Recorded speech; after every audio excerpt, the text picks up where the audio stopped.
Hi, welcome to the online spoken faculty development program on Advanced Communication Laboratory. Today we'll discuss about an augmented experiment the channel power measurements using the vector signal generator and signal analyzer. These two equipments are world-class RF measurement equipments. This one is a vector signal generator. It is working from 100 kilohertz to the 6 gigahertz, and this is an EXA signal analyzer working up to 26.5 gigahertz. So it is purchased from Agilent, now it is Keysight Technologies. So using these two equipments, we can measure all the RF measurements. Today in this experiment, we are going to measure the adjacent channel power, occupied bandwidth, all the signal power with the help of the signal analyzer. Just I will say what are all the panel adjustment that we have to make in the vector signal generator and how to measure with the help of the signal analyzers that we will discuss.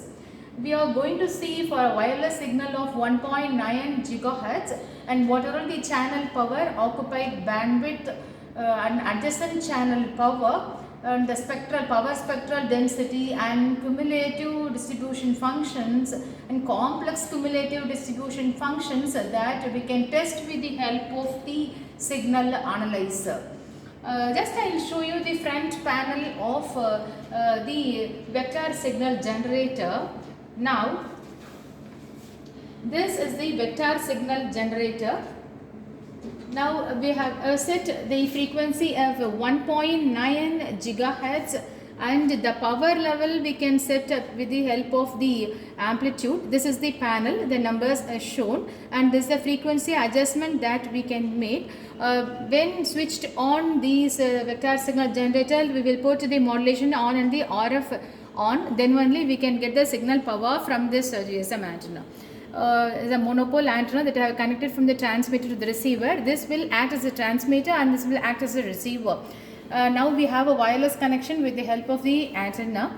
I am just setting the frequency of I have to press a frequency button and I have to keep this as an frequency of any frequency. Now I have selected this one as an 1.9 gigahertz frequency I have set, and the power level that may be from it should not be minus 110 dBm or minus 90, just you can put it as 0 dBm also. I can set in the by pressing the amplitude I can set this as a 17 dBm or it may be less than 17 dBm. From 0 dBm we can keep any value.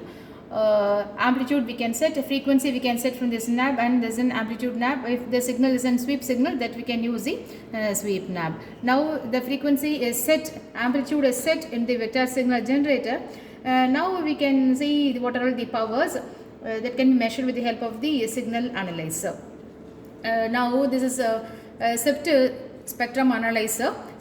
When the auto tune is pressed, it will show the signal of 1.9 is set in the vector signal generator is shown as the same 1.9 gigahertz is received in the receiver. When the power is kept as in 17 dBm, it is measured as in minus 9.4 dBm. Now the center frequency is set as 1.9 gigahertz. Then the start frequency is automatically set from 1.89 to stop frequency 1.9, or we can start and stop frequency maybe 1.6 to 1.9, any value that we can set. So now we can understand that everything is received. The signal what we transmitted from the vector signal generators received in the receiver structure. So what are the measurements that we can do with the help of this signal? So here the values are shown. The corresponding button is there, the nearby to this one. This is an auto tune. There is a center frequency, so start frequency, stop frequency, then frequency steps, that is continuous frequency step is shown in this block. And we'll go for this is the buttons is there is a frequency setting that we can do. We can set the span over here, and by pressing it we can use the buttons for the measurements, or we can directly select from this panel. and all these measurements that we can take. Will show you the measurements of this one, swept analyzers, signal analyzer. We'll say the channel power measurement we can do, occupied bandwidth we can do, adjacent channel power we can measure, and the CCDF, that is complex cumulative density function, we can measure, bus power we can measure, and also spurious emissions, then spectrum emission mask, harmonics we can measure. So we'll start from the channel power. This is the channel power is shown in the signal analyzer. So the channel power is the ratio of adjacent channel power to the resolution bandwidth of the windowed bandwidth. This is the channel power measured, this one, and this power spectral density is measured. See, when we can go for the channel power measurements with the help of the occupied bandwidth. In the channel power, we can immediately talk about the adjacent channel power. So regarding the adjacent channel power, so the adjacent channel power is nothing but the ability to measure the signal energy leaked into the adjacent communication channels. This is called the adjacent channel power. So, in an advanced telecommunication standard, generally allocate the slices to the spectrum into known channels. So, when the hardware is not ideal, some transmitted and received signal energy tends to disperse around the carrier signal frequency. Hence, the guard band has to be inserted that separates the channel. So generally the adjacent channel power will be measured as a ratio of the adjacent power to the channel power. The channel power is the ratio of the FFT bins to the windowed bandwidth or the resolution bandwidth. So here it is measured as in carrier power is measured. So the filter is kept as, or the lower and the upper values are shown in the, we'll go to the measurement. See the channel power. So the channel power measured is shown, the power spectral corresponding power spectral density as mentioned, and occupied bandwidth. Generally occupied bandwidth will be 99% would be better. We have to go for this much percentage. We have to set the corresponding transmitting power as in 0 dB, then only, or at least 0 dB we have to keep. Now we have set as in greater than 0 dB to go for a good occupational bandwidth. The transmit frequency error that can be measured in the adjacent channel power itself. Then this occupied bandwidth measurement.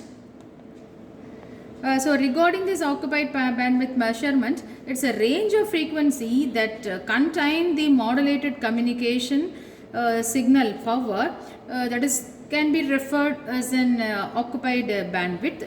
So as a coherent and non-coherent distortion effects can cause the signal regrowth, and the signal energy may be leaked into the adjacent channels, or even a broad bandwidth is interfered, may be interfered by a small signal. Small amount of signal can be leaked into the channels.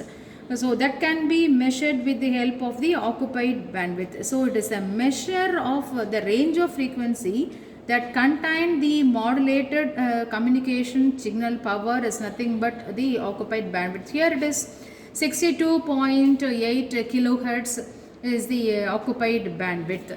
So we can, is an ACP measurement, adjacent channel power measurements.